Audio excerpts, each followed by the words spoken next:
Partai Persatuan Pembangunan menggelar Rapimnas di Rumah PLT Ketua Umum Muhammad Mardiono di Ngaglik Sleman, Yogyakarta, Selasa siang.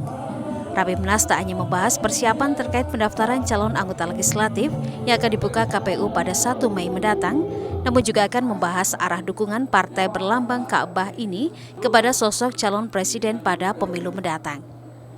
Mardiono mengaku nama Ganjar Pranowo saat ini paling sering disuarakan oleh massa arus bawah dari Partai Persatuan Pembangunan sebagai sosok yang layak didukung dalam pemilu presiden mendatang.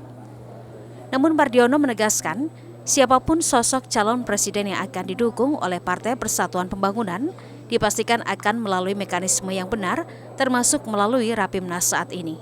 Banyak arus bawah kami di DPW bahkan ada yang sudah secara langsung mendeklarasikan ya dukungannya kepada Pak Ganjar. Kemudian ada lagi yang melalui usulan surat yang dikirim kepada DPP agar untuk bisa DPP itu untuk mendukung Pak Ganjar. Itu banyak yang sudah menyuarakan itu. Nah, ketika itu nanti memang juga disuarakan dalam rapat ini, walaupun itu memang tapi dinamika semua yang muncul dari arus bawah itu buat P3 itu selalu kita menjadi perhatian khusus karena ingin memang pemilu kali ini ya P3 betul-betul akan mempersiapkan diri ya, akan mempersiapkan diri dari sisi persiapan untuk para calegnya, dan setelah itu juga kami akan bersama dengan umat, bersama dengan rakyat Indonesia untuk bisa memberikan kepercayaan kepada Partai Persatuan Pembangunan.